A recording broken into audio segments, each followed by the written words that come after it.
Muy buenos días a todos, bendiciones, bienvenidos. Muchas gracias por estar aquí, sanando juntos, perdonando juntos con las enseñanzas de Jesús. Hoy, a través del estudio de un curso de milagros del cristianismo. Gracias, bendiciones, bienvenidos. Un honor compartir. Gracias a Miguel, ya está aquí. Vamos a... Gracias, bendiciones, bienvenidos. Gracias a todos. Buenos días, hola. San Miguel precioso, bendito, amoroso. San Miguel precioso, bendito, qué alegría que trates a tus hermanos así.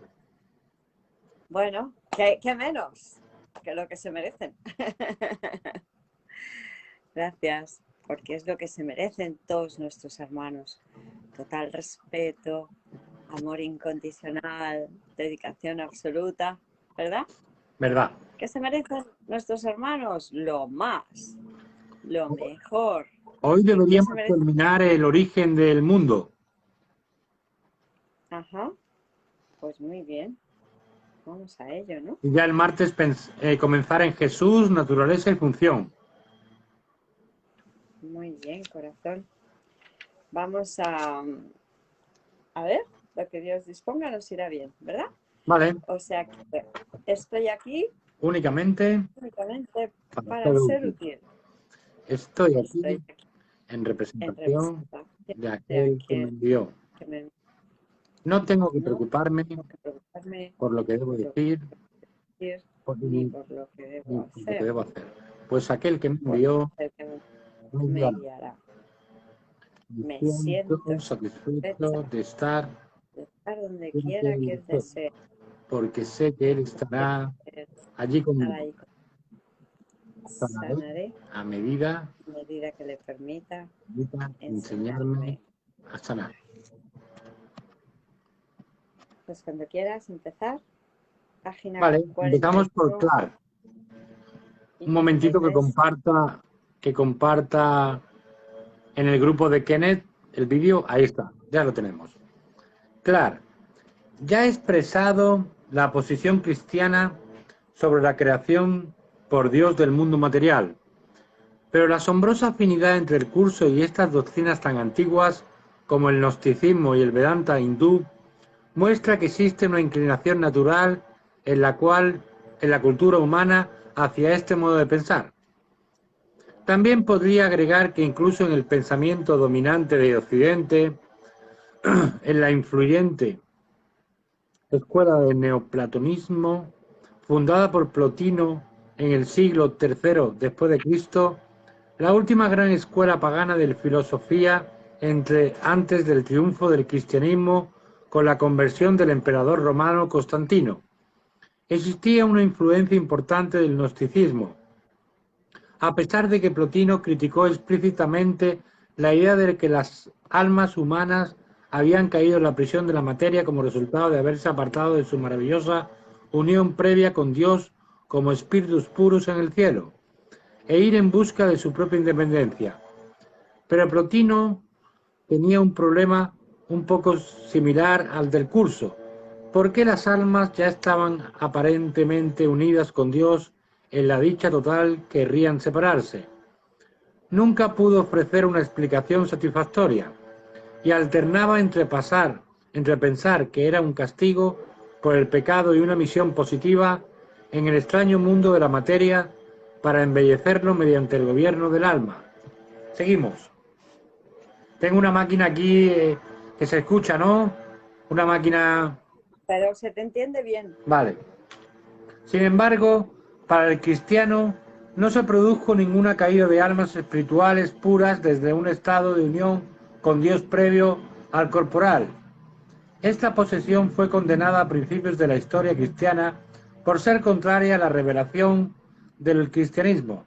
Las almas humanas son creadas por primera vez en cuerpos, como su compleción natural, en un estado imperfecto, aunque bueno, para que encuentren su camino en un viaje a través del mundo material. como un lugar de educación y pruebas, hacia su hogar final en Dios en cuerpos transformados.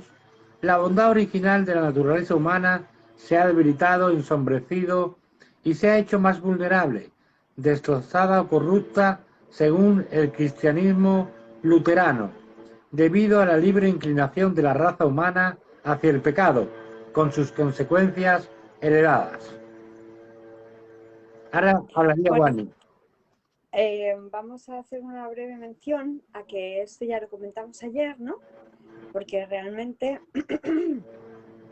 esta explicación que dice para el cristiano, sin embargo, no existe una caída de almas espirituales puras, bueno, y que las almas han sido creadas por primera vez en cuerpos como su complemento natural, sí, pero en el paraíso, ¿verdad? En el paraíso. Entonces, realmente, según el Génesis, fueron creadas para el deleite ellas mismas, ¿no? Porque se te crea en el paraíso, pues es para que te lo pases bien, porque no tienes que esforzarte por trabajar para conseguir todo lo que necesitabas. El paraíso estaba lleno de fruta, lleno de comidas, no hacía falta trabajar. En cambio, fue cuando el Hijo de Dios creyó poder pecar, lo que nos explica la Biblia fue eso, ¿no? Aquí San Norris Clark está metiendo más bien las ideas de la nueva era, ¿no? De que hubiera que ir directamente ganando puntos o mejorando. Realmente Dios nos consideró su hijo traidor, según el Génesis, ¿no? Para luego perdonarnos a medida que íbamos expiando mediante el sacrificio, mediante el pago, ¿verdad? Esa era la idea. Bueno, pues adelante, San Kenneth Wapnick. ¿Me dices, perdona, por favor, la página? ¿El qué? Estoy en la página 42. ¿Tú qué página? 34. 34. Juan, Adelante. creo que las diferencias son claras. El punto de vista de un curso de milagros es que todo esto está ocurriendo en un sueño. Hay una línea en el curso que dice: estás a gusto en Dios soñando con el exilio. Texto, capítulo 10, epígrafe 1, 2, párrafo 2.1. Hay otra línea ¿Te original. parece que lo vayamos mirando, por favor? Vale. Capítulo 10, los ídolos de la enfermedad. Epígrafe 1, en Dios estás en tu hogar. Párrafo 2, en Dios estás en tu hogar, soñando con el exilio, pero siendo perfectamente capaz de despertar a la realidad, es lo que dice.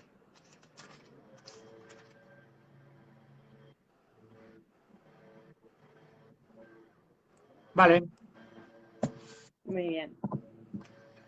Hay otra línea originalmente expresada por Mary Baker Eddy, la fundadora de la ciencia cristiana, que cita su comentario de que el libro del Génesis en la Biblia se menciona que sobre Adán se abatió un sueño profundo, mas no se hace referencia en ninguna parte a que haya despertado.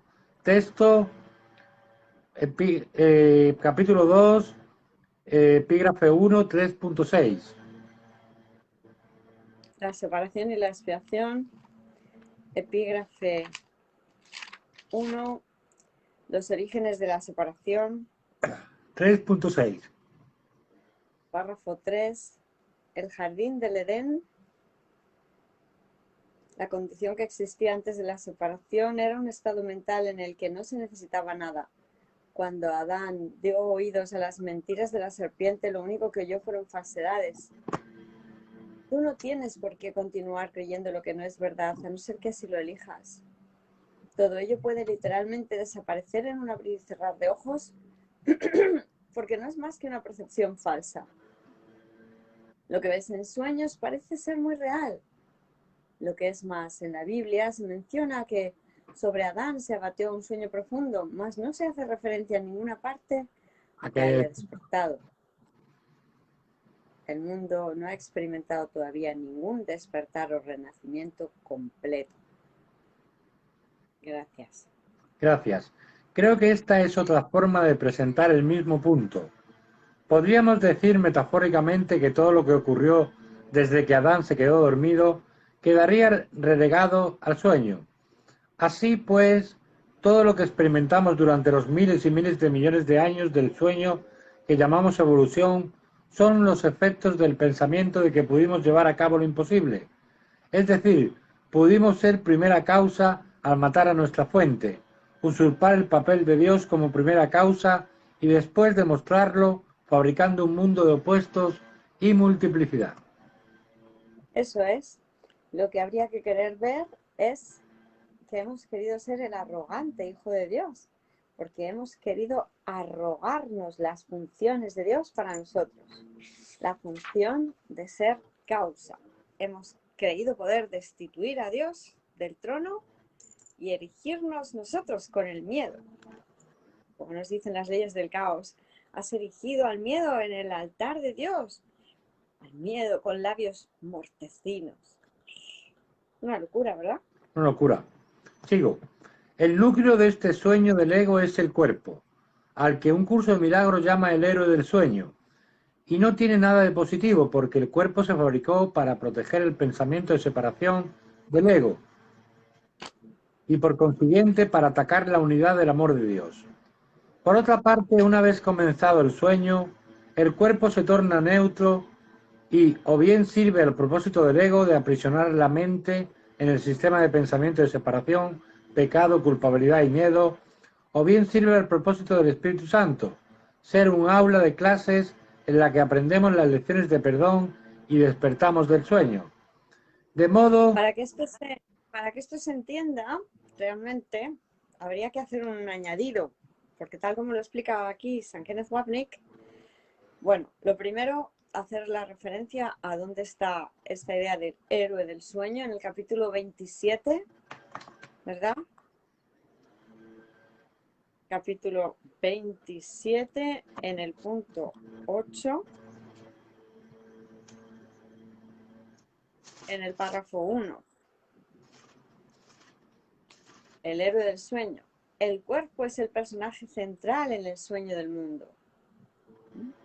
Y sigue explicándolo. Y como dice San Kenneth Wapnick, que tiene toda la razón, el cuerpo realmente no sería algo amoroso creado por Dios que se lo da a su hijo en ese gesto de generosidad de un padre amoroso. No, el cuerpo es la cerca de carne que el hijo se impone a sí mismo para limitarse y decirle al padre que ha cambiado.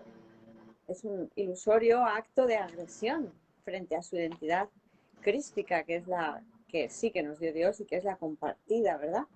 Solo habría que ver también en la segunda parte del libro de ejercicios el punto de reflexión que es el cuerpo, ¿verdad?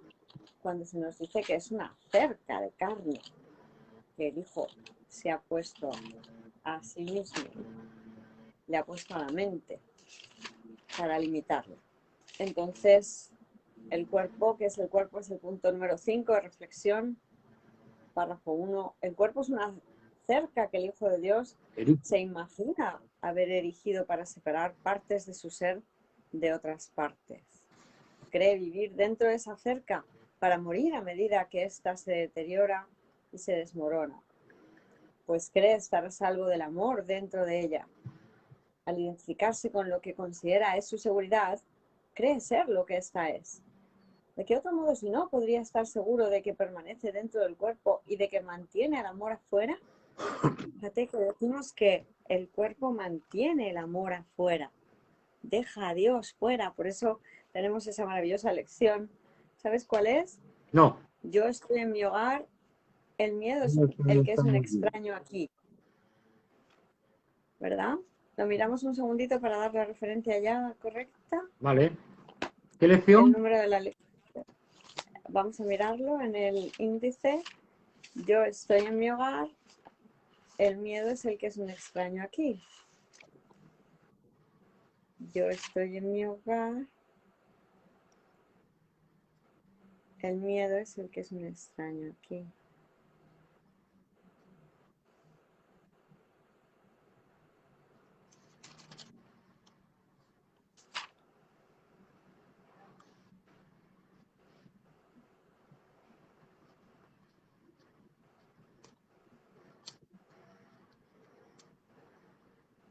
Es la 160.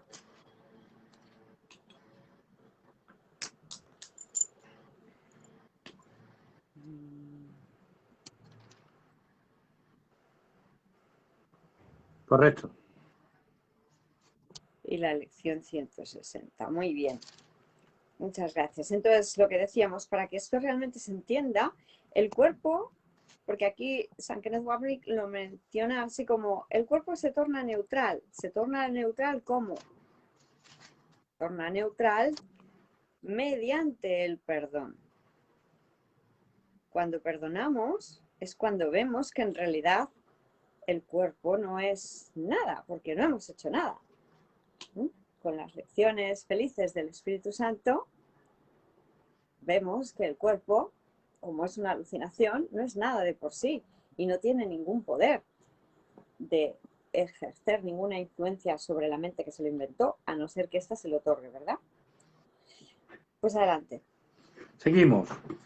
De modo que en el nivel 1 se entiende que el cuerpo es una ilusión de separación y de odio y una limitación sobre el amor ilimitado, de lo cual no sabe nada. En el nivel 2 se considera como una ilusión que sirve a un propósito nocivo o bien a uno beneficioso. Y en este último, nuestra experiencia es que Jesús o el Espíritu Santo son una ayuda siempre presente. Qué bonito, ¿verdad? Poder verlo así. Sí. Gracias. Pues seguimos con el Padre Claro. Sandro Resclar. Es lo último de este capítulo. Si me dices esta página, ¿cuál es, por favor? La 43. 43. Y yo la 35, aparentemente. 35. Claro, eso me aclara mucho más la enseñanza del nivel 1 del curso. Pero debo añadir que aun cuando pudiese haber un estado así, un estado de apartarse de Dios para idear un mundo ilusorio de sueño, me parece que Dios mismo, con su conocimiento infinitamente perfecto, ante el cual todo está claro y patente, aún los más recónditos pensamientos del hombre, Hebreos 4:13, tendría que saber claramente mucho más de lo que un padre humano podría conocer de la pesadilla de su hijo, que el alma está soñando y qué clase de ilusión está inventando, puesto que este es un acto positivo de una mente real. Entonces Dios, con amorosa compasión, procuraría venir y ayudarnos a despertar. El Dios cristiano conoce toda nuestra ignorancia, sueños, ilusiones, etc. Y precisamente ha enviado a su Hijo Jesús para que nos conduzca de la oscuridad a la luz. Pues muchas gracias. Destacamos. ¿Quieres ir buscando en la tablet Hebreos 4:13? Voy. Muy bien.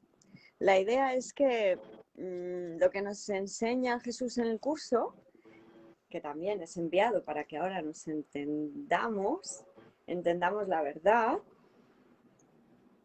en realidad quien es enviado, según el Maestro Jesús, para que nos enseñe que esto es solo un sueño y que nos ayude a despertar, es el Espíritu Santo.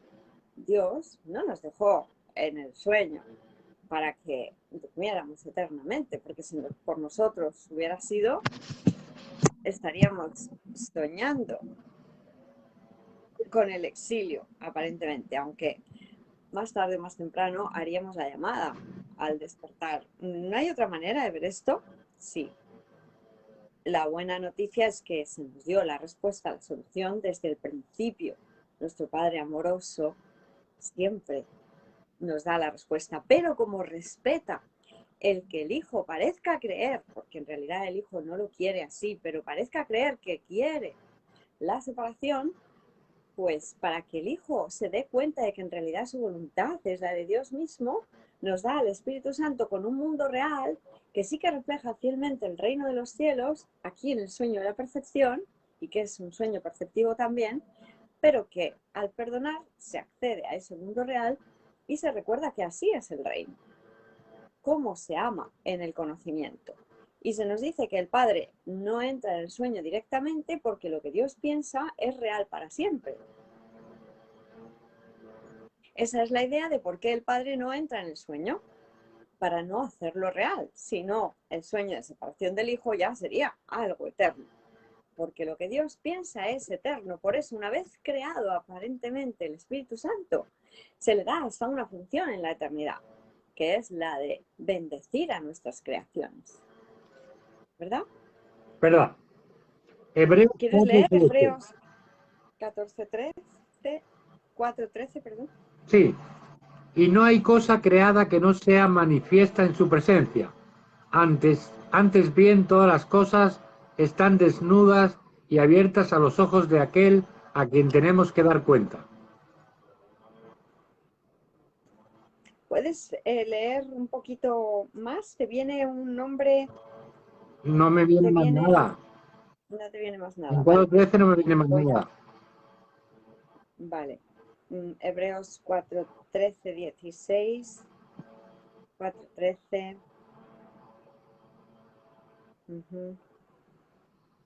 Vale. Espera, que he encontrado algo. Nosotros, al igual que Isaías, podemos sentirnos indignos, pero Dios nos extiende su gran misericordia y su gran amor desde su trono, quitando nuestro pecado. Podemos acercarnos a Dios una vez que le hayamos dado nuestras vidas por medio de Cristo. Vale, era por si podíamos leer un poquito más para dar el contexto. Vale, muy bien, pues esa es la idea. Claro que todo está desnudo y patente ante los ojos de Dios, aunque Dios no tenga ojos y sea una manera de hablar, ¿verdad? Pero para Dios precisamente lo desnudo y patente es que su Hijo no ha pecado. Tan solo ha estado equivocado y Él nos dio la solución en el mismo momento en que creímos poder pecar. Nos dijo que esto era un error a través de su voz, que entró en el sueño con el Hijo, durmiendo, soñando con el exilio, y ya por lo tanto nos hemos salvado gracias a su solución. Nunca nos dejó solos ni siquiera en la ilusión de sueño, claro que no. Entonces, si quieres podemos empezar ya con el siguiente punto, Jesús, naturaleza y función. Vale. ¿Quieres? Pues, ¿me dices la página, por favor? Página 45. La tuya Muy bien. 37. La 36 para mí corresponde a la tuya.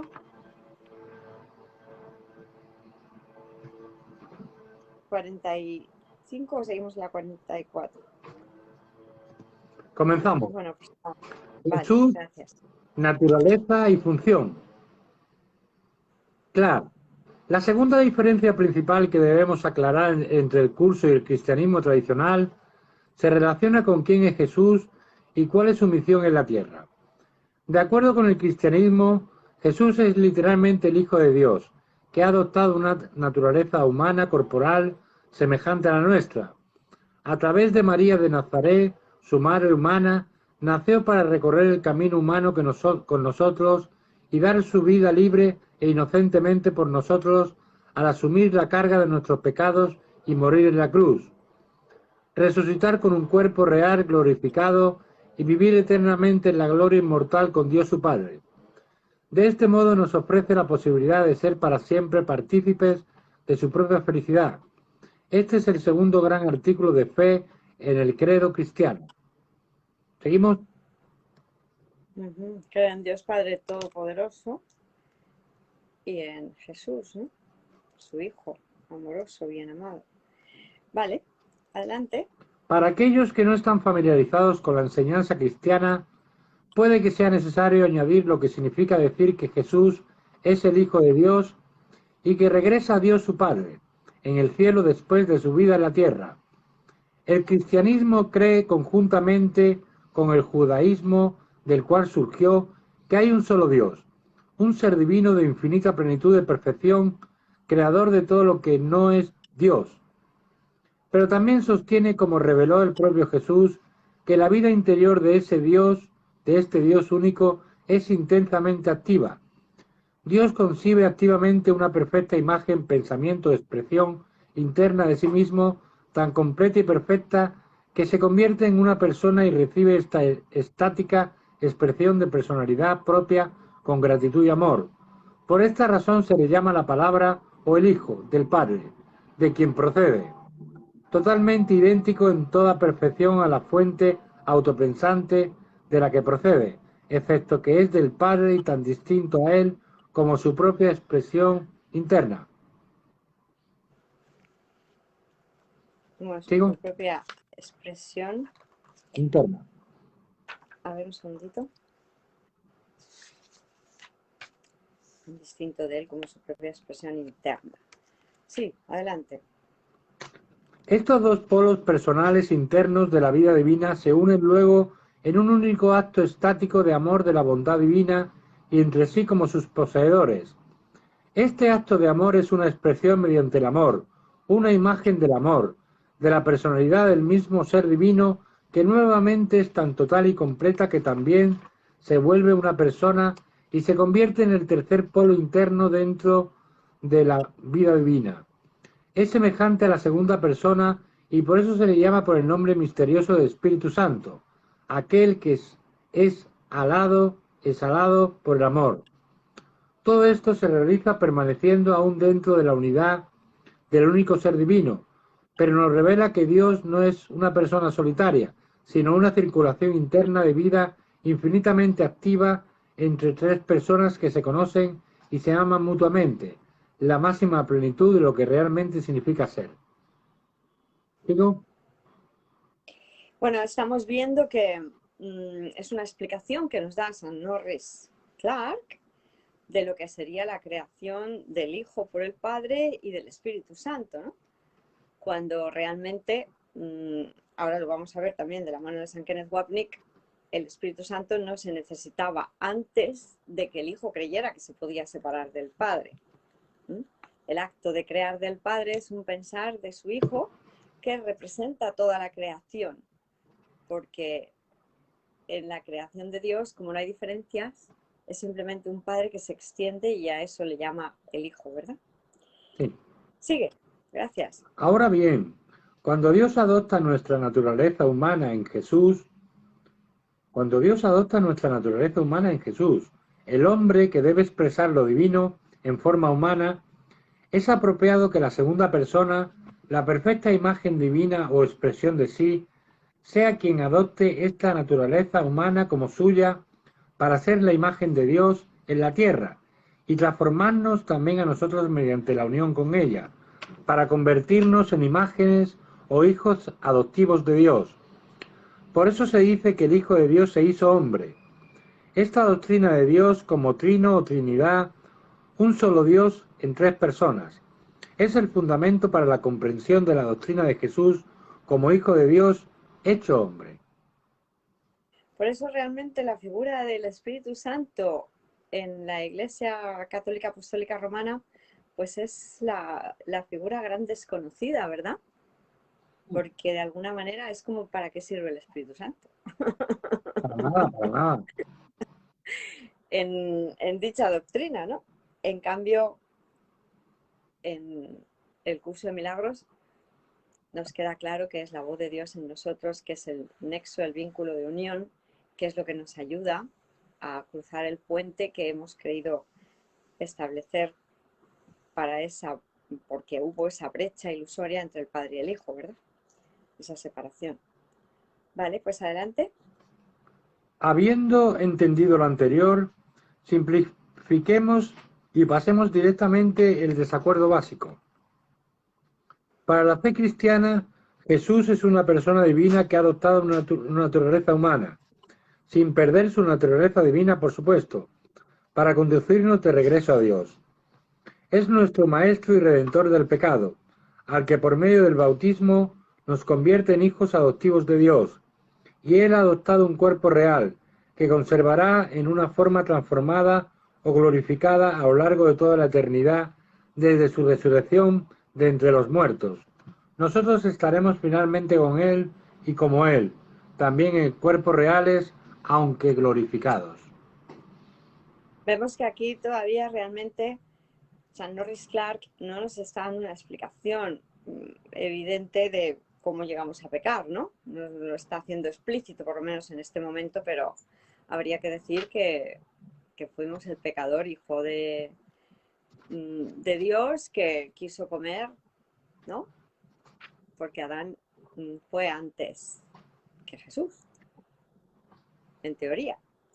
Quiso comer de la fruta del árbol prohibido, del conocimiento, ¿no?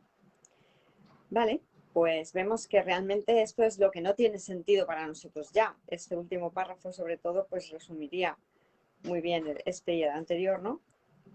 Todo eso de que Jesús es una persona divina que se mantiene con lo humano, ¿no? Lo humano y lo divino aceptado ambos, esa es la dualidad pura. Aceptar que somos humanos y que somos divinos. Y lo que nos propone Jesús en el curso de milagros es que yo de humano no tengo nada, porque esa es la parte inventada, la parte limitante Aquí lo dice de la ahora. mente. Aquí lo dice. Claro. Para un curso de Somos milagros, divinos. por el contrario, Jesús de por sí no es divino. No tiene una naturaleza divina. Más bien es parte de la conciencia original de Cristo, que se separó de Dios. Él es el... Bueno, vamos a ver. Está diciendo lo contrario de lo que estábamos diciendo. Jesús sí tiene una naturaleza divina, pero es que la tenemos todos, ¿no? Porque llamamos divino a la divinidad, a Dios, y al ser su hijo somos su extensión. Entonces, sí que tenemos una naturaleza divina, lo que no tenemos es ninguna clase de naturaleza humana, ¿verdad? Y sí que somos parte original del Cristo, pero que solo en un sueño pudo creer que se separaba de Dios, ¿verdad? ¿Verdad? Eso es. Él es el primero que ha despertado de este estado ilusorio de sueño, de la supuesta separación de Dios, y se ha convertido en un maestro amoroso para ayudar a los demás a despertar también de este sueño. Así que en verdad él no tiene un cuerpo real que es una parte permanente de su ser. Solo parece tenerlo para nosotros que aún estamos atrapados en el sueño. La figura de Jesús es una figura maravillosa llamada en el curso, pero es de una naturaleza radicalmente diferente a la de Jesús en el cristianismo tradicional. Es importante reconocer esto claramente y no evadirlo, como si fuese simplemente una manera distinta de decir lo mismo. Kenneth, creo que con tu admirable honestidad y deseo de claridad serías el primero en admitir esto. ¿Digo? Sí, gracias. Gandhi. Correcto, Norris. Creo que, además del origen del mundo, creo que además del origen del mundo, probablemente esta sea una de las más claras y notables diferencias que uno hallaría entre un curso de milagros y el cristianismo tradicional. En el curso el término Cristo no se refiere únicamente a Jesús, sino a la filiación colectiva de la cual Jesús y cada uno de nosotros, como mente, forma parte. Básicamente el curso enseña que cuando el Hijo pareció quedarse dormido, nunca diría que la conciencia de Cristo o parte de ella se separase o se quedase dormida. Empezó el sueño de aparente separación. La diferencia entre Jesús y el resto de la filiación es que él fue el primero, como afirma el curso. Un momentito. El curso básicamente enseña que cuando el Hijo pareció quedarse dormido, aquí lo que Jesús nos enseña, la conciencia no es la conciencia de Cristo la que se queda dormida, sino que se queda dormida la mente del Hijo de Dios que quiere empezar a percibir en lugar de conocer, ¿verdad? Y por eso surge la conciencia. Sí. La conciencia no existía antes del sueño, para ser rigurosos con la terminología del curso. Antes era la consciencia, éramos conscientes. Sí. O el conocimiento. El término que utiliza el curso sería el conocimiento. Antes éramos el Cristo y conocíamos al Cristo, ¿verdad? Sí. Eso es. Nunca el sueño de aparición pareció empezar, sí. Nunca diría que la conciencia de Cristo o parte de ella se separase o se quedase dormida. Empezó el sueño de aparente separación. La diferencia entre Jesús y el resto de la filiación es que él fue el primero, como afirma el curso, en despertar del sueño y recordar quién es como Cristo. Un curso de milagros nunca especifica cuándo lo hace. Eso es irrelevante para nuestro comentario. Pero en el ámbito... Bueno, realmente sí que especifica cuándo lo hace, en el momento que deja el cuerpo con la ilusoria crucifixión, ¿no? Es verdad, Cuando tienes razón. despierta, pues con la resurrección es cuando realmente trasciende el sueño del mundo, ¿no? Sí, un curso de milagros nunca especifica cuándo lo hace. Eso es irrelevante para nuestro comentario. Pero Por eso sí que hay que ver y dónde lo tenemos, ¿no? En el capítulo 3, en el 6, a ver. La crucifixión no fue lo que estableció la expiación, sino la resurrección. Lo dice de esa manera, ¿no? El epígrafe, las lecciones del amor, capítulo 6, es al principio cuando habla de la crucifixión. Lo tenemos, el mensaje de la crucifixión.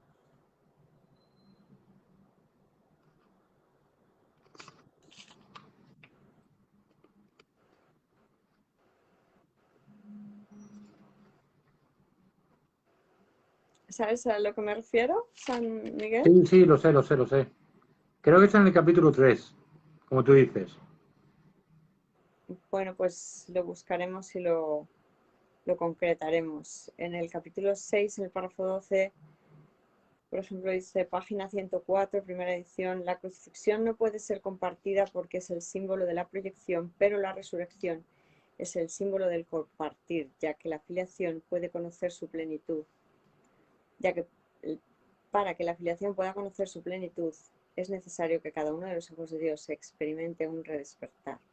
Solo esto es conocimiento. La resurrección, la crucifixión no fue la que estableció la expiación, sino la resurrección. La frase es algo así.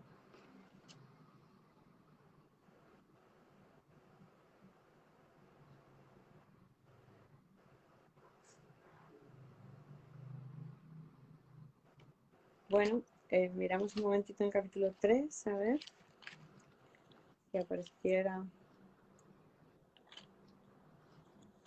en el primer punto, ¿no? Capítulo 3, la perfección inocente. Sí, hay otro punto que debe quedar perfectamente claro antes de que pueda desaparecer cualquier residuo de temor. La crucifixión no estableció la expiación. Fue la resurrección la que lo hizo. Capítulo 3, epígrafe 1, párrafo 1. O sea que tema 3, 1, 1 y la línea es la 2. Gracias. ¿Seguimos? Sí. En este mundo, Él es el hermano mayor que tiende la mano a sus hermanos rezagados y nos ayuda a todos a hacer lo que Él logró. No cabe duda de que existe una diferencia teológica clara entre las dos tradiciones, y la mejor forma de entender esto es comentando los conceptos del especialismo y del cuerpo que el curso presenta. Adelante. Desde el comienzo de la teología cristiana, se concibió a Jesús como ontológicamente distinto del resto de la creación. Como reflejan tus comentarios, las iglesias consideran que Jesús es el único Hijo de Dios, mientras que según la teología paulina, ¿qué es la teología paulina? Pues habría que mirarlo en el diccionario. ¿Quieres? Venga, lo miramos.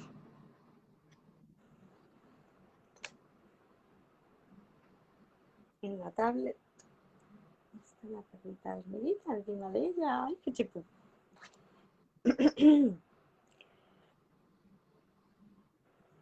Teología paulina.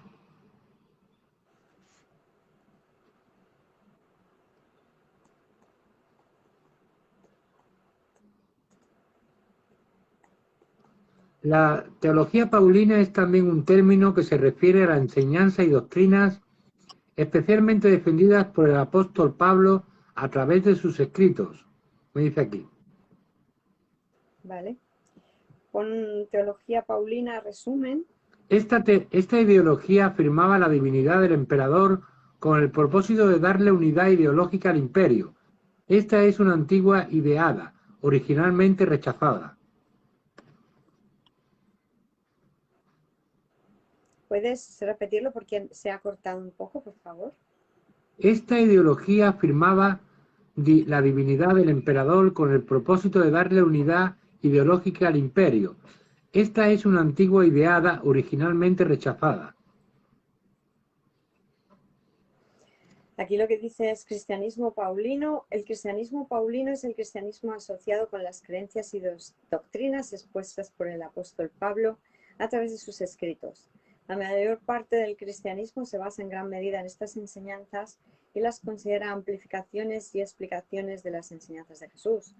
Otros perciben en los escritos de las enseñanzas de Pablo diferencias con las enseñanzas originales de Jesús documentadas en los evangelios canónicos, los primeros hechos y el resto del Nuevo Testamento, como la epístola de Santiago. Cristianismo paulino como expresión primero entró en uso en el siglo XX entre los estudiosos que propusieron diferentes corrientes de pensamiento dentro del cristianismo primitivo, en las que Pablo tenía una fuerte influencia.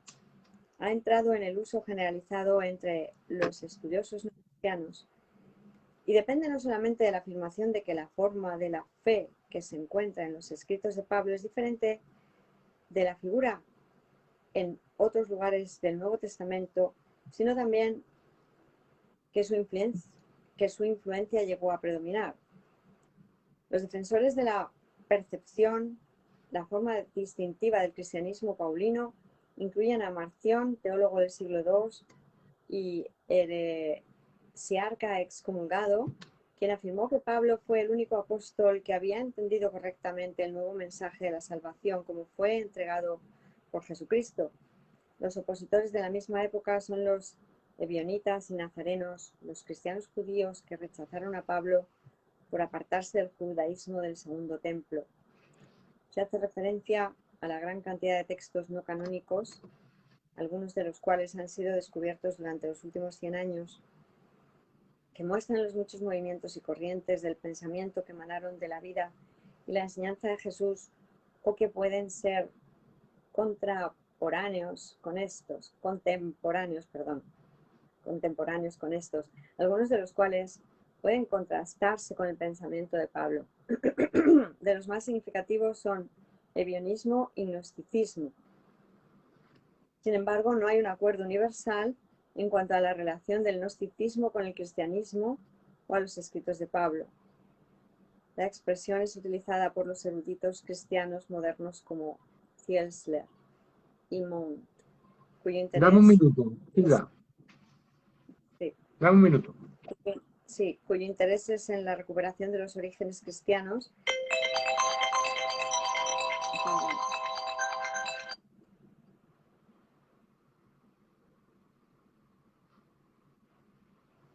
Cuyo interés es en la recuperación de los orígenes cristianos y la contribución de Pablo a la doctrina cristiana, al reconstruccionismo y restauracionismo cristiano.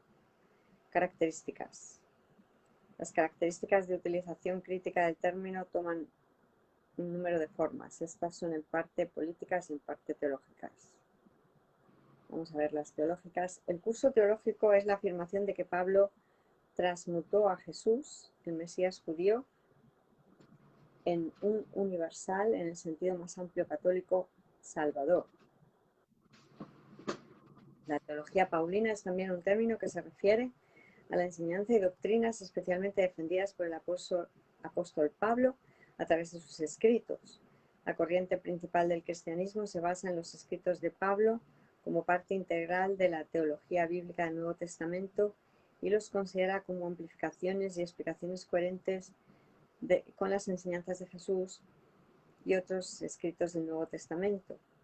Los estudiosos cristianos en general emplean el término expresando interés en la recuperación de los orígenes cristianos y la contribución de Pablo a la doctrina cristiana. Otros, especialmente los estudiosos no cristianos, afirman ver una diferenciación paulina a lo que se encuentra en otro lugar del Nuevo Testamento, una distinción que indebidamente influyó más tarde en el cristianismo. Aquí dice, las iglesias consideran que Jesús es el único Hijo de Dios, mientras que según la teología paulina, a todos los demás seres humanos se les considera hijos adoptivos. Bueno, Esto, eso es lo mismo que ha estado diciendo San Norris Clark, sí, que Jesús es el Hijo de Dios y nosotros somos hijos adoptivos, ¿no? sí. Esto violaría el principio del curso de la no dualidad del cielo y de la unidad de la creación de Dios, Cristo, al establecer a Dios como el creador de una jerarquía de seres. En esta cadena de ser, Jesús es el primero y todos los demás están por debajo de él, como hijos de menor rango. ¿Sigo?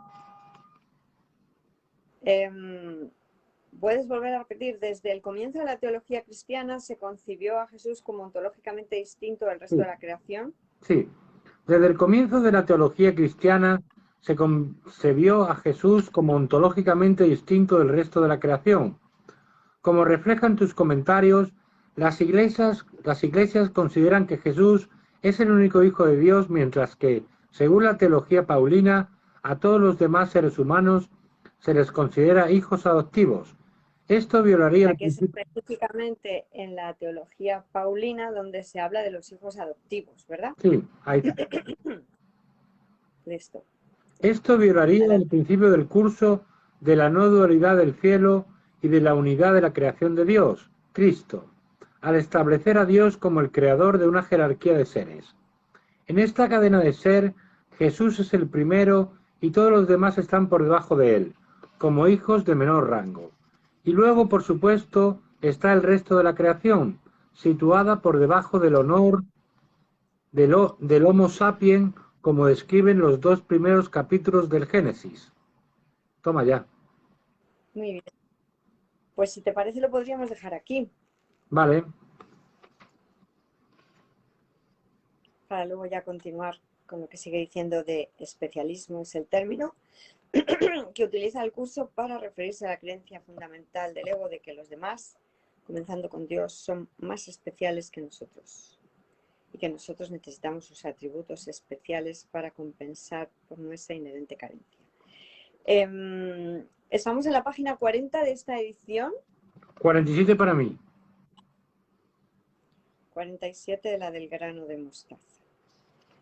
Muy bien, pues seguiremos hablando de esto, porque está claro que Jesús lo que nos explica en el curso, que somos todos el Hijo único de Dios. Ni siquiera hay ninguna mención a que el Cristo se haya dividido, ¿verdad? Se habla de una mente, la mente del Hijo, que cree que se separa de su fuente. Es decir, que la mente abandona su identidad crística para adoptar una identidad física, corporal, que es falsa. Y realmente esa identidad física se divide en un montón de formas, no solo los cuerpos humanos. ¿Verdad? ¿Verdad? Bueno, pues lo dejamos aquí. Y por eso se nos dice que nos podríamos salvar con una mesa, viendo a Dios en una mesa. ¿Verdad? Porque Dios está en todo lo que veo, porque Dios está en mi mente. Pues muchísimas gracias, San Miguel. Gracias Nos vemos a la por 1. tu dedicación, Hilda. Igualmente. Nos vemos ahora a la 1, ¿vale? Vale. Venga. Bendiciones a todos, gracias por estar. Gracias. Igualmente. ¡Mua!